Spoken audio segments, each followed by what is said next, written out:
Fabulous. All right. So on Tuesday, we we got through part one of the outline for the apology, and we introduced the trial, what's sort of going on, and we provided some context for the trial, some kind of historical and traditional context to the nature of the Athenian legal process.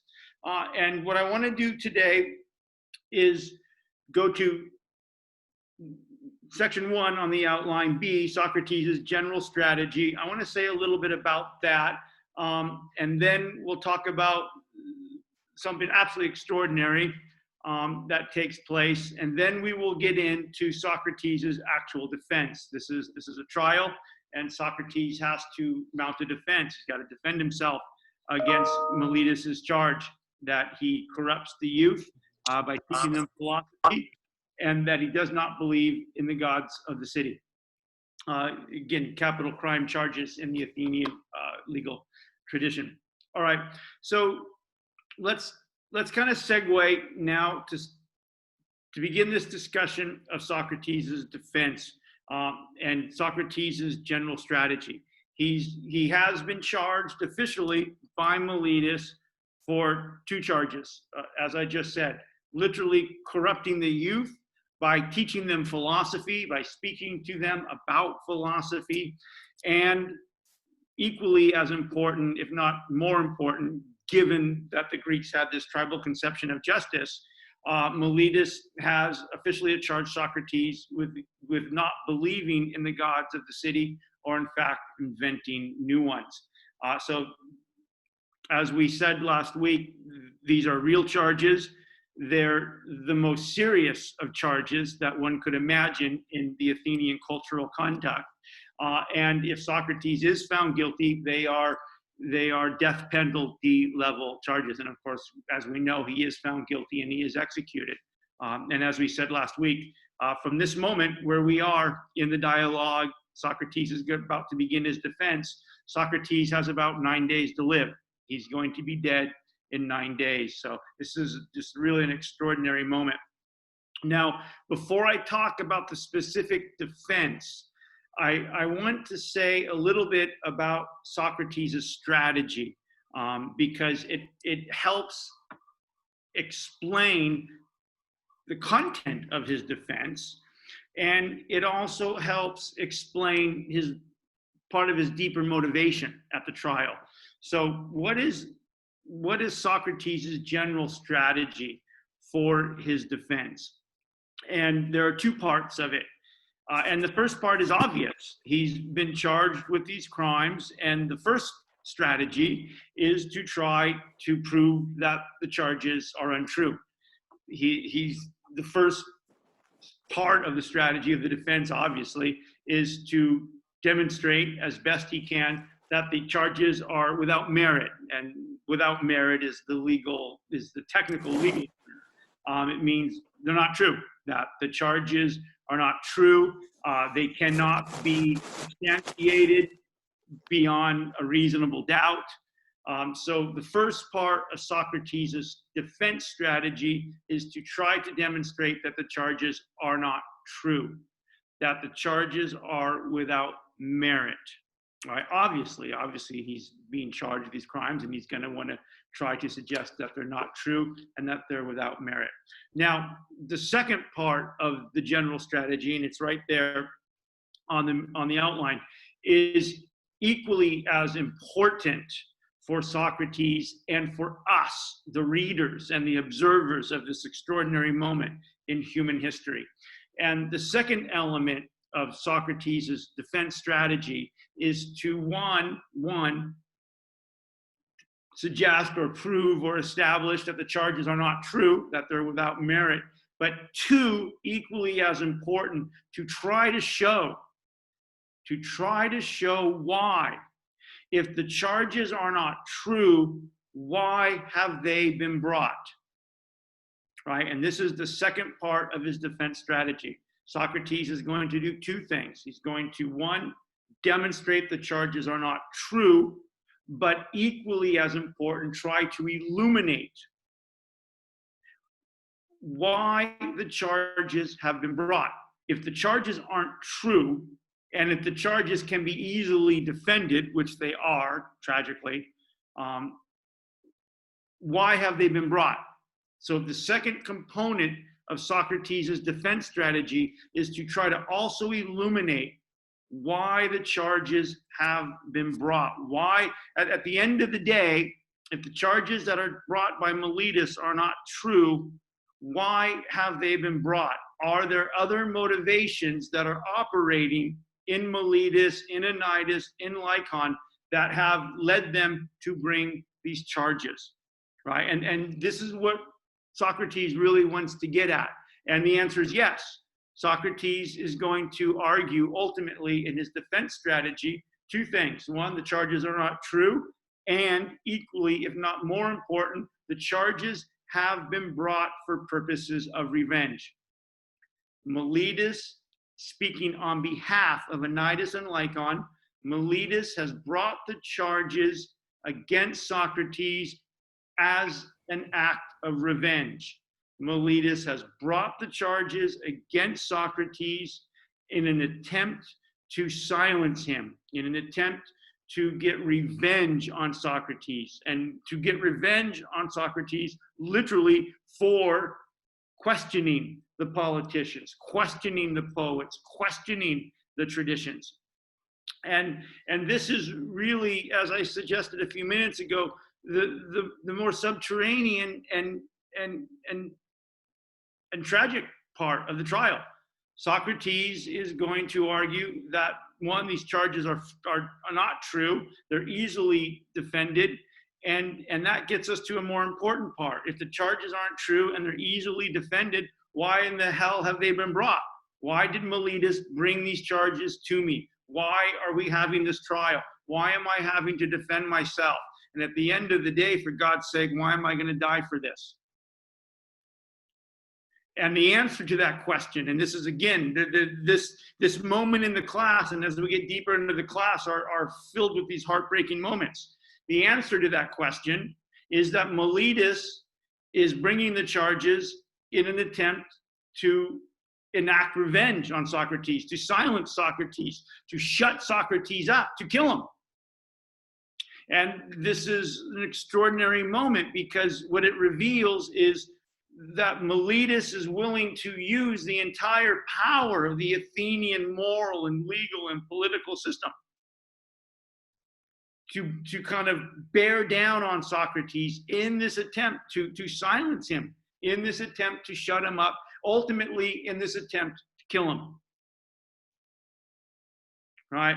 And Socrates wants to illuminate this. In fact, Socrates does illuminate this for us. At the end of this day, we see that the Athenians vote for Socrates' guilt and vote for his execution, knowing he's innocent, but do so in an attempt to protect their power, to protect their traditions, to protect their institutions. They do so to shut him up. Because shutting them up and killing them is easier than facing the fact that the traditions themselves are the source of the individual, familial, moral, religious, and political crisis. And so Socrates' defense strategy is twofold. One, he's got to defend himself, obviously. He's got to demonstrate to the best of his abilities that the charges simply are not true. Just on the facts of the charges, they're not true, and they can't be demonstrated beyond a reasonable doubt. Socrates is innocent of the charges. But secondly, that deeper part of the defense strategy is to show, which we will see. If the charges aren't true, if they're easily defensible, why the hell have they been brought? And they've been brought in an act of revenge, in an attempt to silence Socrates, and ultimately to kill Socrates for doing philosophy, for questioning the politicians about what they know, for questioning the poets about what they know, for questioning the traditions about their claims to knowledge, about piety, about holiness, about justice, about friendship, about citizenship. So at the end of the day, we are bearing witness to a trial, one of the most famous trials in Western civilization. And we have to bear witness to the fact that the trial was brought for the most frivolous and dubious and harmful intentions and purposes. It was a trial created to shut Socrates up and ultimately to kill him. All right. Now, before we get to the actual defense, we've just said something about the context. Now we've said something about Socrates' strategy. Now, before we get to the actual defense, we have to talk about what is possibly the most important moment in the dialogue, what is perhaps the most important moment in a day that's filled with monumentally important moments. In this day, there are 5, 6, 7, 8, or 9, 10 monumentally important moments. But before we get to those monumentally important moments, we've got to talk about what occurs right at the beginning of the dialogue, because it is monumental. And we have to bear witness to it. We have to look at it, and we have to understand what it means in the bigger sense of what political philosophy is. So the trial has begun, and Socrates stands up to speak. Miletus has already spoken, because we can tell by the way Socrates speaks. Miletus has already spoken. And he says,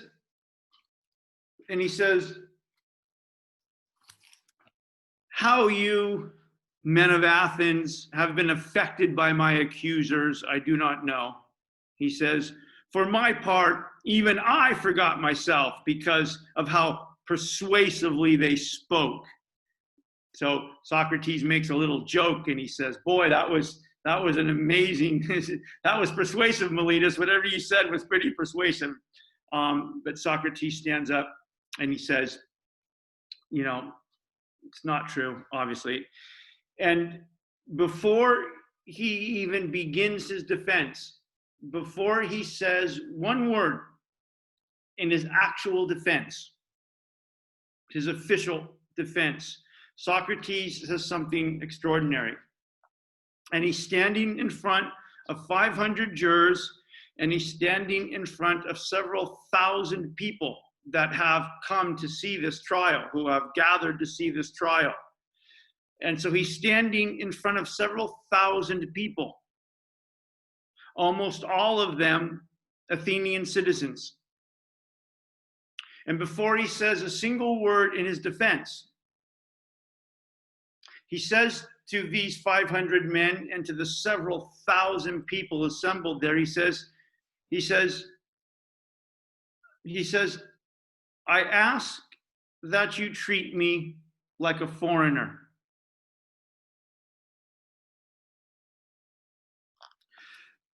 In the middle of page 64, he says, for this is how it is. Now is the first time I have come before a law court at the age of 70. Hence, I am simply foreign to the manner of speech here. So just as if I really did happen to be a foreigner, you would surely sympathize with me if I spoke in a dialect in a way which I was raised. And I do beg this of you now. So before he says a single word in his defense, he stands up and he addresses several thousand Athenian citizens, and he asked them to treat him, to see him and treat him as a foreigner. Now, this is extraordinary for several reasons that happen ecstatically, that happen simultaneously.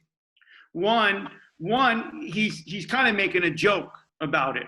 The first thing he says, well, you know, treat me like a foreigner because this is actually the first time I've been here. I'm 70 years old. I don't spend a lot of time at the court. I don't spend a lot of time in the politics of Athens.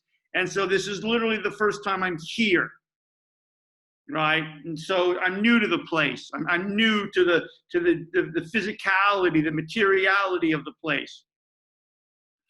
And he says, not only is this the first time I've been here to the court, I'm foreign to the court, but I don't speak the language, right? You have a special language that you speak in the court. And this is a kind of slide insult to the litigious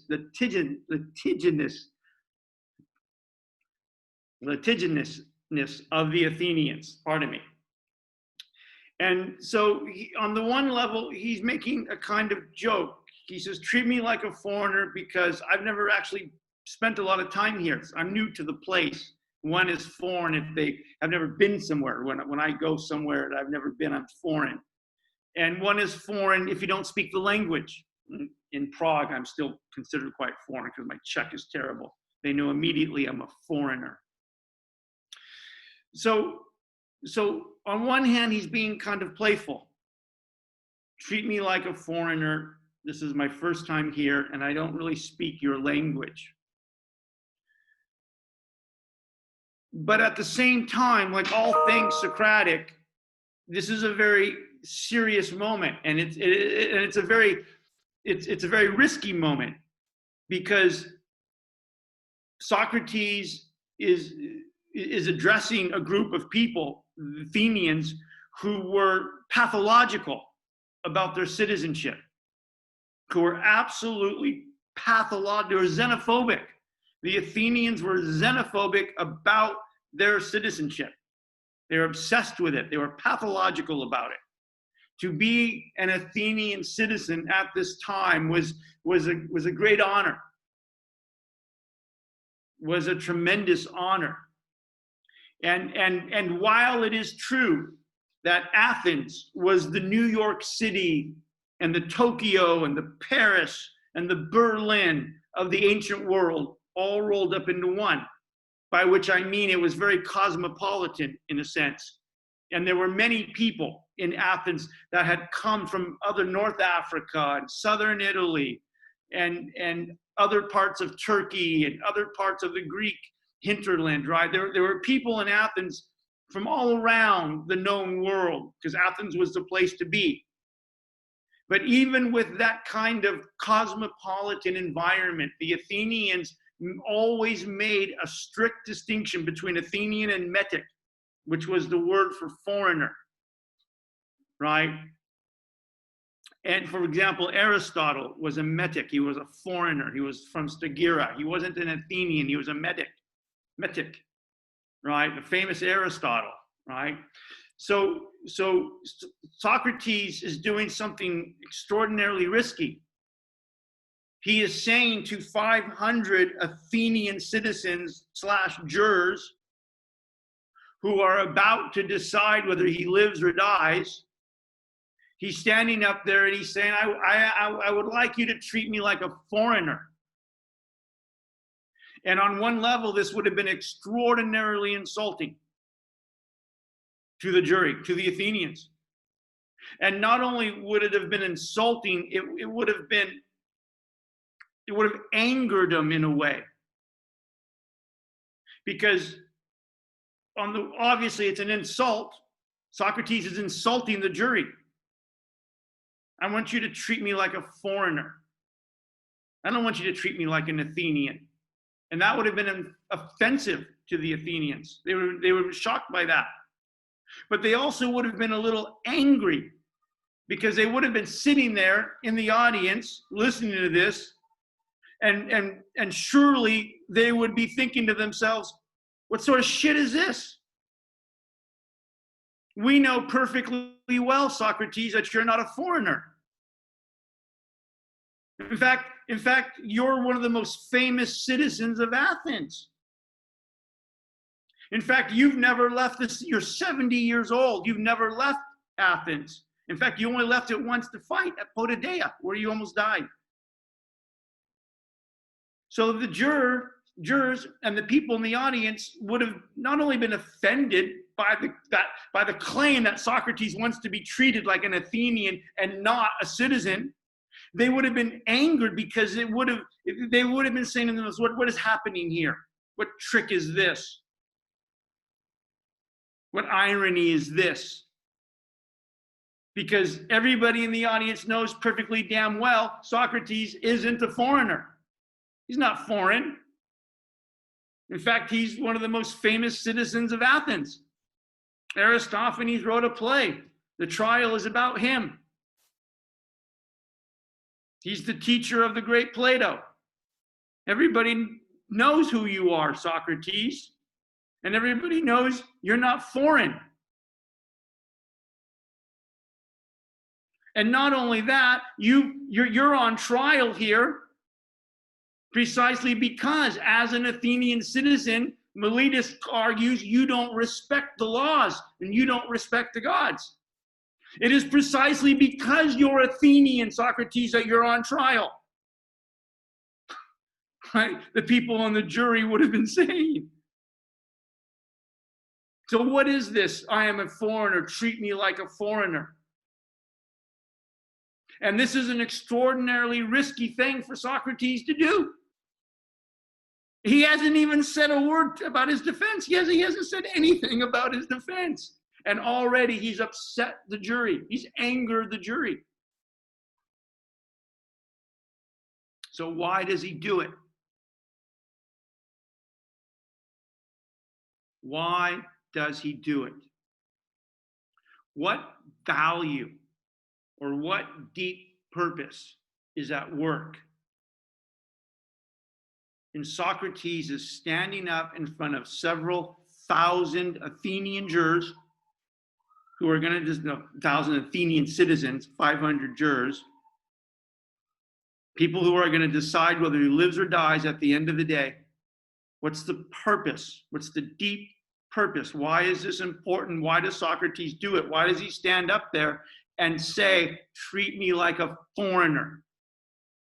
And why does he say something that everybody knows is empirically and materially false?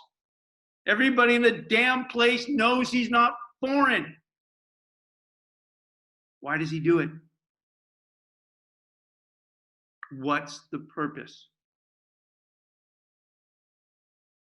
And it's a very subtle and profound and shocking way to say to the Athenians,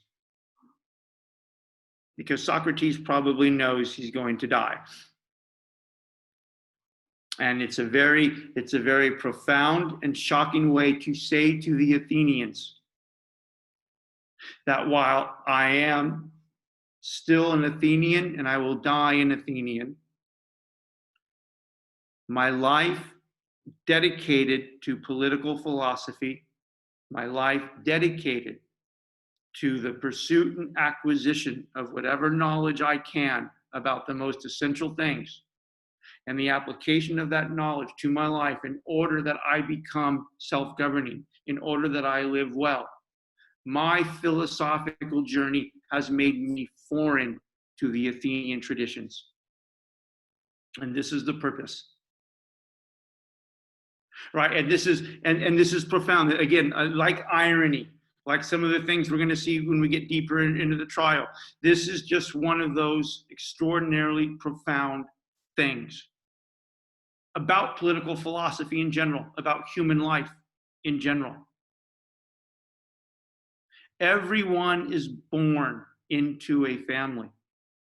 Everyone is born into a city. Everyone is born into a tradition, an ethnicity, a race, a city, a tradition, a family, a religion, a political structure. Or everyone's born into something like that. Socrates was born an Athenian. And all of us, in one way or another, will carry that heritage with us. We will always be somebody's son. We will always be somebody's father or mother. We will always be a citizen of some city. But at the same time, and here's the tension, and this is what Socrates is talking about. And by the way, there's no escaping this. And the best you can do is negotiate it. You can't escape this tension. And what Socrates is bearing witness to, this idea, I want you to treat me like a foreigner. What does he mean? I'm a foreigner. He means that his life dedicated to philosophy, his pursuit and acquisition of knowledge to the best of his ability about the most essential things, about what justice is and what friendship is and what piety is and what courage is. His pursuit and acquisition of knowledge about those things and the application to his life, that he's lived this life, that he's walked the walk for 35 effing years, has turned him into a different person. He's no longer committed to the traditions of Athens. He's no longer committed to the moral traditions, the religious traditions, the political traditions. He's become foreign. He's foreign in his own city. He's foreign in his own family. He's foreign in his own social networks. He's in the city. He's of the city. He's a part of the city, but he's foreign in the city. And this is at the deepest levels of what political philosophy is about. This is the tension. And if there's anybody out there who is philosophical in his or her soul, and by the way, if you are, you know it. You don't need me to tell you.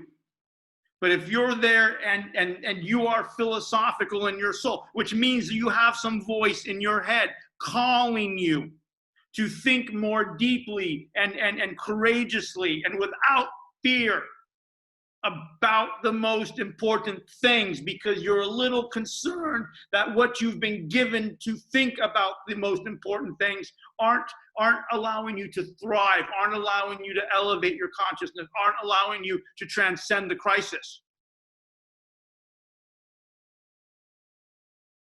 If you are philosophical in your soul and that's happening to you, you know what we're talking about. You know what Socrates is talking about. You're starting to slowly become foreign to yourself.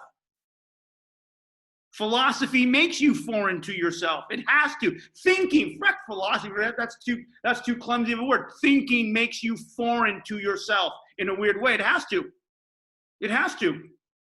Critical thinking has to in some way make you foreign to your own traditions. It has to. It has to make you in some way foreign to your family. It has to make you foreign to your friends. It has to make you foreign to your fellow citizens. It has to. That's what critical thinking is. And yet, here's the tension. Socrates never left the city. Where would he go? Socrates has become foreign to the Athenian traditions, but he's still an Athenian. He's going to die as an Athenian. They're going to kill him. And what he is signaling is precisely this idea. Philosophy has made me foreign to your traditions. I'm no longer committed to your conception of piety. I'm no longer committed to your conception of justice, the tribal conception of justice. I'm no longer committed to your aristocratic and royal explanations of who rules and why. I'm no longer committed, as we'll see in the Crito, I'm no longer committed to your conceptions of friendship. philosophy forced me to question those things, because those ideas were causing crisis in my life or in our life, our collective life. I've become foreign. I'm foreign to you. In some ways, I'm no longer an Athenian, even though I'm still an Athenian. That's the tension. If you go on any deep philosophical journey or spiritual journey, you will become foreign first to yourself, the self that you inherited from your traditions, from your ethnicities, from your race, from your religion, from your family, from your culture, wherever the fuck it comes from. First, you will become foreign to yourself, because that person is going to be in conflict. You're going to be in conflict with yourself. And then you're going to become foreign in some way to the people you love, and to your friends, and to your spouses. And then you're going to become foreign to the political system. Many of you who are out on the streets protesting what the fuck is going on right now, because you can't tolerate any more racial injustice or police brutality or economic inequality or misogyny or patriarchy or the fucking white European canon, right? If you're on the streets right now, and most of you are protesting that shit, you're doing it because you're becoming foreign. That's what that means. When Socrates says, I want you to treat me like a foreigner, thinking and critical reflection and a fierce commitment to going where the logos leads has put me into conflict with my traditions. You're right, I'm not going to tolerate anymore the patriarchy. I'm not going to tolerate the misogyny. I'm not going to tolerate the oppression. I'm not going to tolerate the racism. I'm not going to tolerate the systemic inequality, systemic racism. Not going to fucking tolerate it anymore. That's you becoming foreign to your city, to your tradition. And yet here's the tension, here's the crisis, here's what's heartbreaking about it. You're in your city doing it for your city.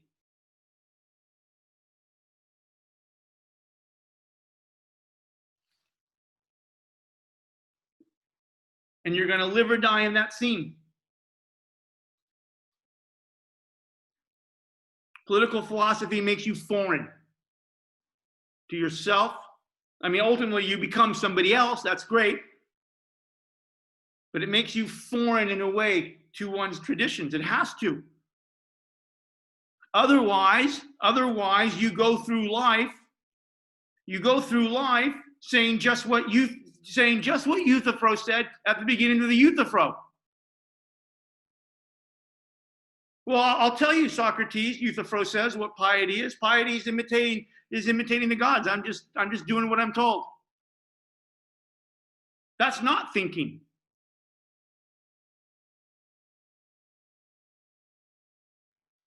So, like many things in the Platonic dialogue, some of the most important things, one of the deepest things, happens before the important things happen. This is a dialogue about Socrates' trial. So you would think, well, what's the most important part of the trial? His defense. Okay, we're getting there. But before we even get to the defense, we have to spend 40 minutes talking about one of the most profound things that happened. And it sounds like a joke. It sounds like a joke. You read it and okay, here's Socrates just being funny again, jerking everybody's chain.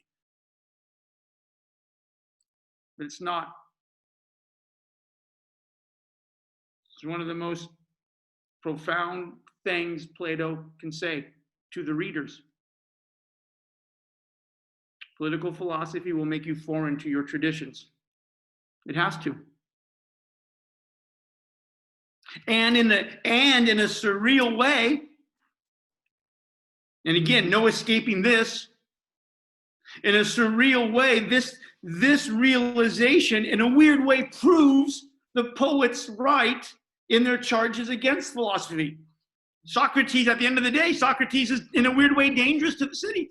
Philosophy is dangerous to the city. Right? There's no answer to this. There's only a negotiation. So Socrates wants to be treated like a foreigner because he's no longer committed to the traditions of the city. He's literally foreign in a weird way. And yet there he is. right? And here's the tension, right? Here's the heartbreaking part. There he is. You can be foreign, but remain in the city. You can be foreign, but remain in the marriage. You can be foreign, but remain in the workplace. What do you, and how do you negotiate that? Right? Because where are you going to go?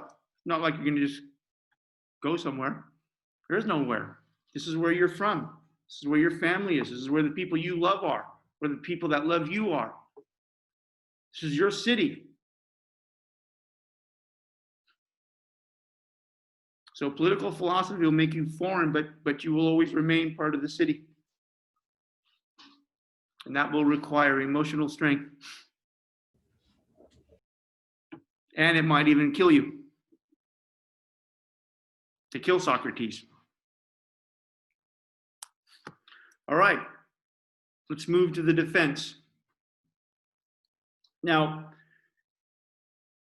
for those of you who had 350, you're familiar with this.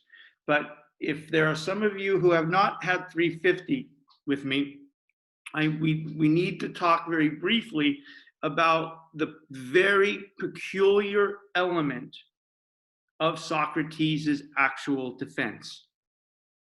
Okay, there's a very peculiar thing that happens. In the big scheme, it's not peculiar, but if you're reading this and maybe you don't have any too much exposure to this stuff, why would you?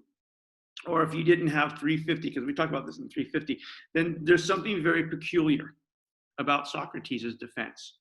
And the peculiar thing about Socrates' defense, and it's not peculiar, we'll explain why it is later, but at first glance, the peculiar thing about Socrates' defense is that Socrates believes that he is responding to two sets of accusers. This is very important. Socrates believes that he is actually responding, and he's going to respond, to two different sets of accusers that he calls the old accusers and that he calls the new accusers. Right? Now, the new accusers, by the new accusers, he means Miletus and Anytus and Lycon, the people who actually brought the charges.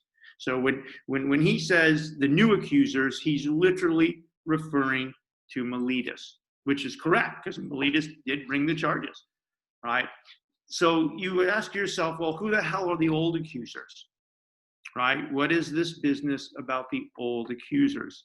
And who does Socrates refer to when he says, first I'm going to respond to the old accusers, and then I'm going to turn and defend myself against the new accusers?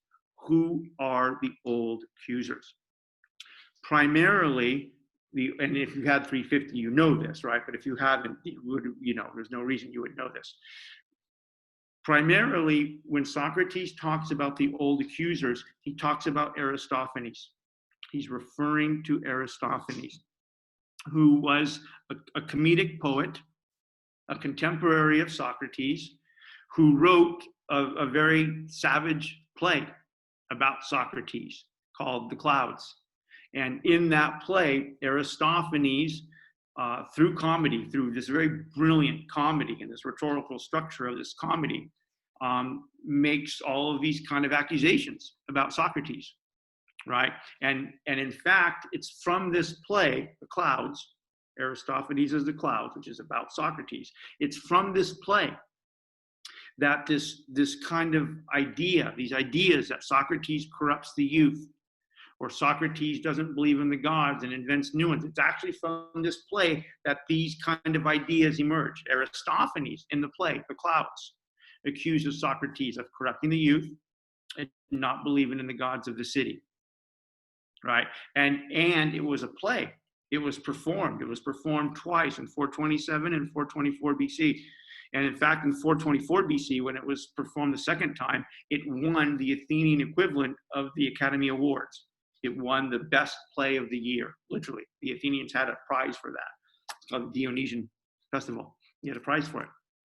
And Aristophanes' play, The Clouds, which was this savage comedic takedown Socrates in philosophy, right?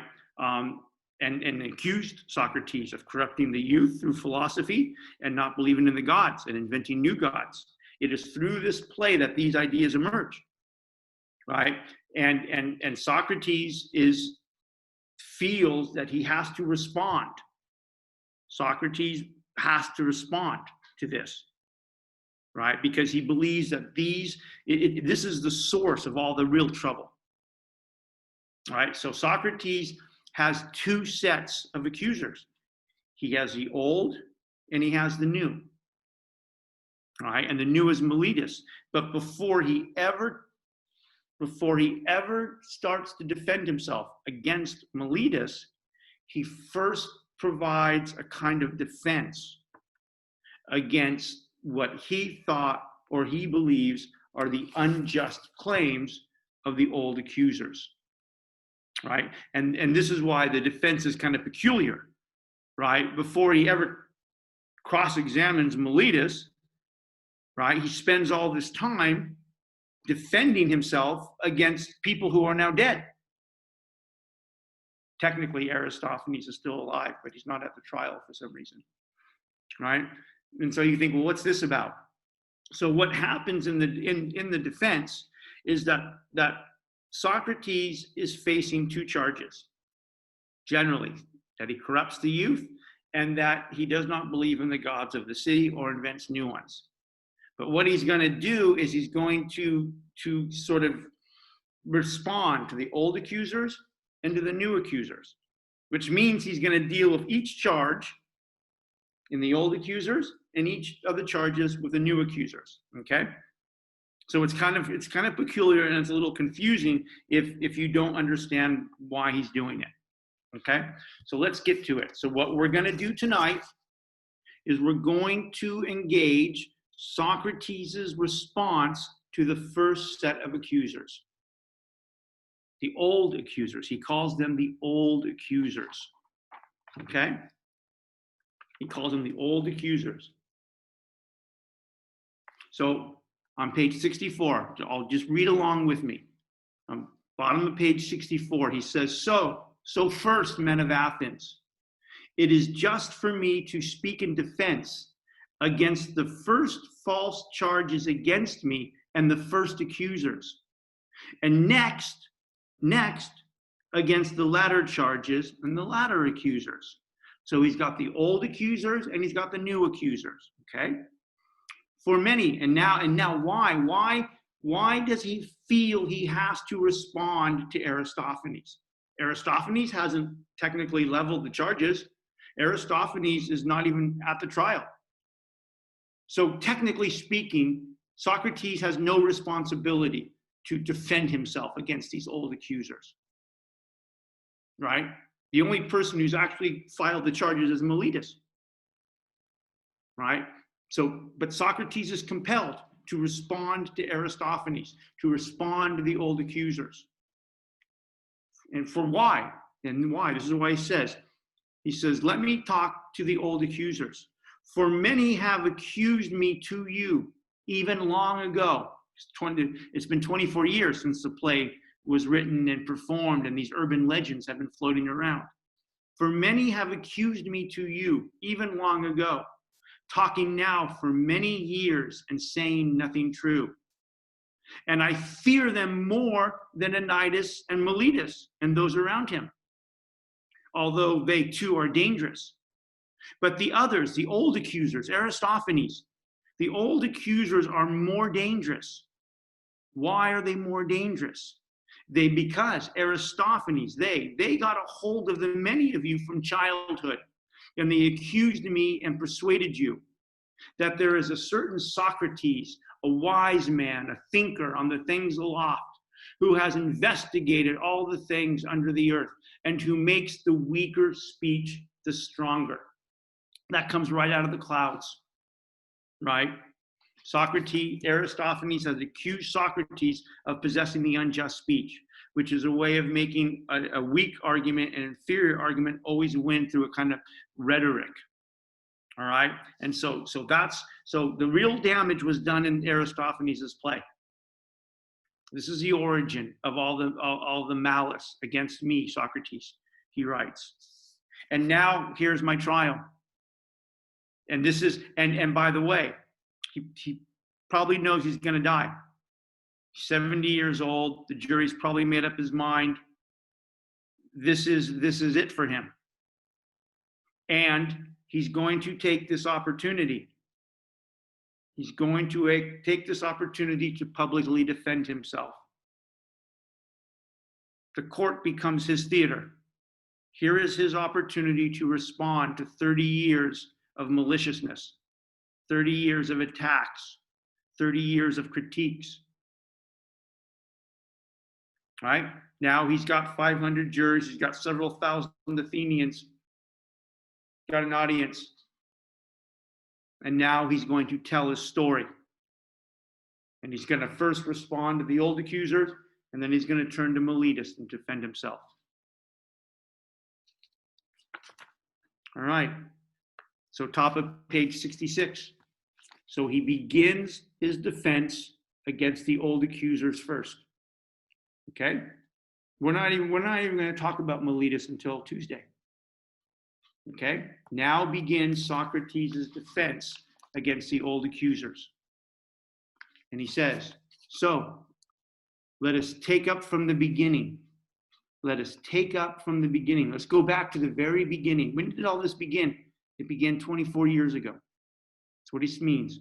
So let us take up from the beginning what the accusation is, from which has arisen the slander against me, which in fact is what Miletus trusted in when he brought this indictment against me. So Socrates has just argued that Miletus's indictment, it's the source is Aristophanes. This is where all this comes from.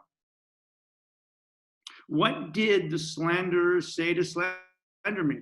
And now he paraphrases from the play. He says, their sworn statement, just as though they were actual accusers, reads, quote, Socrates does injustice by investigating the things under the earth and the heavenly things, and by making the weaker speech the stronger, and by teaching others these same things. Now, that language, investigating the things in the heavens and under the earth, that was Aristophanes' metaphorical language for the idea that Socrates does not believe in the gods.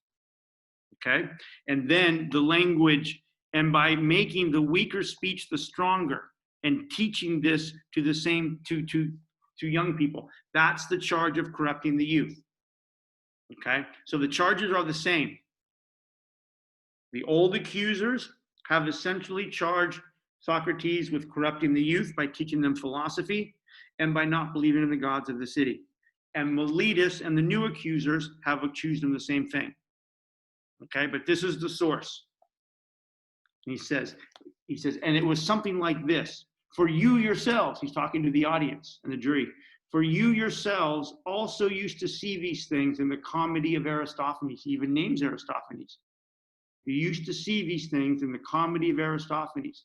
A certain Socrates was carried around there, claiming that he was treading on air and spouting much other drivel about which I have no expertise.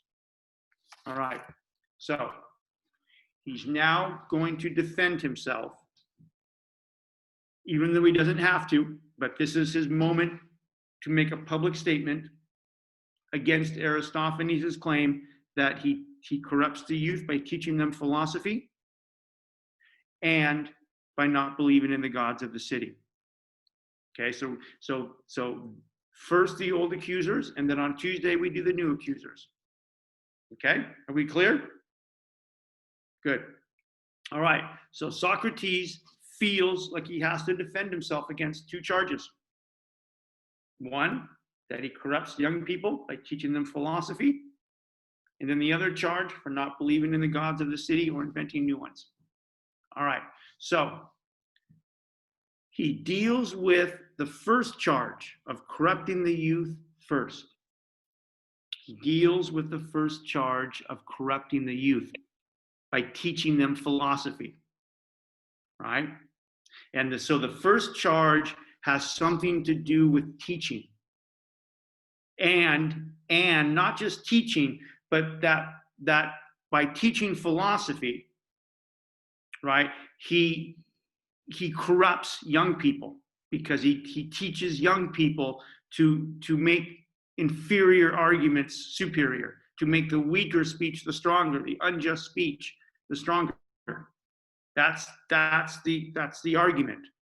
And so the first thing he does is respond to that he somehow teaches young people, that he somehow corrupts young people by teaching them philosophy, which I guess they use to go do bad things. Right? And so he has to defend himself against that charge. Now, the problem is, as he's already said, and we know, right? Most of the people that would have been associated with Aristophanes are dead. Socrates is 70, right? And Aristophanes is technically still alive. He doesn't die for another year, but he's not at the trial. So how the hell does Socrates defend himself against charges from people who are dead or not there? Because it's not like Aristophanes is in the audience and he can say, hey, Aristophanes, in that play, you accused me of doing this. Explain yourself. Prove it. Socrates can't cross-examine him. So how does he defend himself if you can't cross-examine your accusers? It's a hell of a problem. And Socrates' solution to this is bold. It's reckless and bold. So what does he do? He stands in front of the jury, all 500 men, and in front of several thousand people collected, assembled in this theater, in this courtroom, which is now a theater. The poets and the theater, the court becomes Socrates' theater. And he says to the jury, and he says to these several thousand people assembled, and this is on page 66D. He says, I offer the many. He says, let me paraphrase. He says, I offer the many. And you could paraphrase that as saying, I invite anyone here. I invite anyone in this room. Thousands of people in this room. I invite anyone here to act as a witness. He says, I offer the many of you as witnesses. And I maintain, and I ask you is what that means. And I ask you that you should teach and tell each other, those of you who have ever heard me conversing, and there are many such among you, to tell each other then, if any of you ever heard me conversing about such things, either much or little. And from this you will recognize that the same holds also for the other things that the many say about me. So what the hell has he just done, right? And why is it bold? He's just stood in front of several thousand people, 500 members in the jury, several thousand people assembled in this room. And he says, I invite anybody here, anybody in this room, I invite you. I ask you, I beg you, stand up. If you can give witness to Aristophanes' argument that one, I teach young people, and in teaching them, I corrupt them, and that these young people go on and do hurtful things. If there's anybody in this damn room, and he says, by the way, there are lots of you in this room who have been with me when we've been just having philosophy discussions, when I've been talking to young people. Right? There's a lot of you in this room who have been present when I have been speaking to young people about philosophy. And he says, I invite anyone in this room right now who can give evidence or bear witness to Aristophanes' suggestion that I have corrupted young people by teaching them philosophy, which is a kind of unjust speech, which they have used to harm their families in the city. If there's one effing person in this whole room who can stand up and give evidence, do it. I invite you.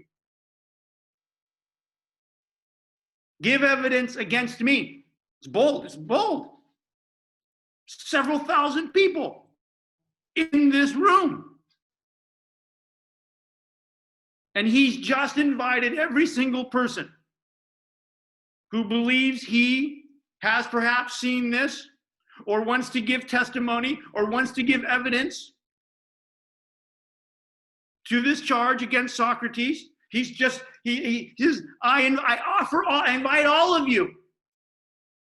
If anyone wants to testify that Aristophanes is in any way correct, that in my teaching of young people and teaching them philosophy, I have in fact corrupted them and harmed them. Stand up. Give evidence. And what happens? There's silence. There's absolute silence. Not a single person stands up and gives testimony, or more importantly, evidence. Not a single person stands up to say, yeah, you know what, I think Aristophanes was right, Socrates. I recall watching you talk to this young man named Euthyphro, and you really messed him up. Or I remember when you were talking to another young aristocrat, or nothing. Socrates says, because there's silence. Socrates says, but in fact, none of these things are true. Right? There's silence. No one gives any evidence. And if there's no evidence, how can you establish a crime?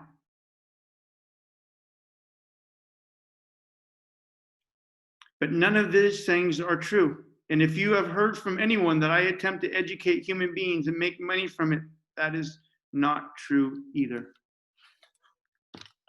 And then, and this is the important part, and then on page 68,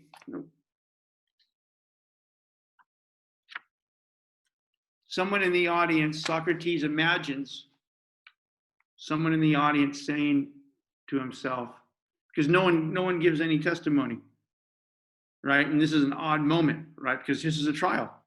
And Socrates is defending himself and has invited everybody to give evidence against him. And no one says anything. And so Socrates imagines what someone must be saying or thinking to himself in the audience. And Socrates says, about a third of the way down on 68, perhaps then one of you, right? Socrates is speaking to the audience. That's what the you is, the audience, someone in the audience. Perhaps then, Socrates says, then one of you might retort, might say, well, quote, well, Socrates, what is your affair? What's all this about? Where have these slanders against you come from? For surely if you are in fact practicing nothing more uncommon than others, such a report and account would not have arisen. So unless you were doing something different from the many, so tell us what it is, so that we do not deal badly with you. All right. Now, this gives Socrates an opportunity to now defend himself against the second charge, that he invents, that he either does not believe in the gods of the city or invents new ones. Okay, so now we're transitioning, right, from the first charge that he teaches the youth. No one stood up to give him the evidence, so there's no proof of that. And now he's going to transition to the second charge, that he does not believe in the gods of the city or invents new ones. And in addition to defending himself against the second charge, now he's going to raise this issue, this question of why have the charges been brought? Why have the charges been brought? And he says, I'll tell you. He says, I will tell you where these slanders against me come from. I'll tell you. On the bottom of page 68. He says, now please, men of Athens, do not make a disturbance, not even if I seem to you to be boasting. For he says, for mine is not the story. He says, I'm going to tell you a story from where the slander has come from. I'll tell you why we're here. I'll tell you what all the slander is about. I'll tell you what all the hatred's about. I'll tell you why these charges have been brought in an act of revenge. I'll tell you where it all came from. He says, I'm going to tell you a story. But I don't want you to make any disturbances or throw things because it's not my story. The story I'm going to tell you is not mine. So now, please, men of Athens, do not make a disturbance, not even if I seem to you to be boasting. For mine is not the story that I will tell. Rather, I will refer to a speaker trustworthy to you. Of my wisdom, indeed, if it is wisdom of any kind, and of what sort of thing it is, I will offer for you as a witness the God at Delphi. The God at Delphi, the most religious authority in the Greek traditions. Now, you know Chaerephon. Chaerephon was a friend of Socrates, a real Athenian person. Now, he's speaking to the jury. Now, you know Chaerephon. He was my comrade from youth, as well as a friend to many of you. And he shared in our recent exile and returned with you. You know what sort of person Chaerephon was, how serious he was in whatever he would set out to do. And in particular, so the story goes, this is the story Socrates is telling. And in particular, he once even went to Delphi, to the oracle at Delphi, the most religious and sacred place in the world, in the Athenian, in the Greek world. And Socrates is saying, Chaerephon went there, he traveled there one time. And in particular, he once even went to Delphi and dared to consult the oracle about this. Now, as I say, Socrates says, do not make disturbances. And Chaerephon, so the story goes, asked whether there was anyone wiser than I. So Chaerephon traveled to the oracle, to Delphi, which is like 60 kilometers outside of Athens, right? Where the Apollo, the god is, the shrine, the temple of Apollo, where the oracle is. And Chaerephon went there, and he asked the Pythia, who regulates the priestesses inside the cave, inside of the temple. Chaerephon said, basically to the oracle, who's the wisest person in Athens? And he asked whether there was anyone wiser than I. The oracle replied that there was no one wiser. So Chaerephon, so this is the story that Socrates is going to tell. So Chaerephon goes to the oracle at Delphi, asks the oracle, is there anyone wiser than Socrates? And in this extraordinary moment, the oracle says, no, there's no one wiser. And so Chaerephon runs back to Athens and he says to Socrates, you're not going to believe this. I've been on a journey. It's very hard to get there, very hard to get back during the time during war. This would have been a terribly dangerous and difficult thing to do, to go to fucking Delphi, to ask the oracle if there's anyone wiser than Socrates. But apparently Chaerephon did it. And apparently the oracle said no. And Chaerephon ran back and he said, Socrates, you're not going to believe this. I've been to the oracle at Delphi. I asked the Pythia, that's the kind of the woman who's a spokesperson for the oracle. And the Pythia said, no, there's no one in Athens wiser. And Chaerephon says, you're not going to believe it. The oracle said, no, you're the wisest. And Socrates says, you're correct. I don't believe it. Socrates says, I don't believe it. And we'll pick up the story here on Thursday. All right? And then we're going to finish this, do the second accusers, wrap up the apology on Thursday. All right? Have a great night, you guys. Have a great weekend, and we'll see you on Tuesday.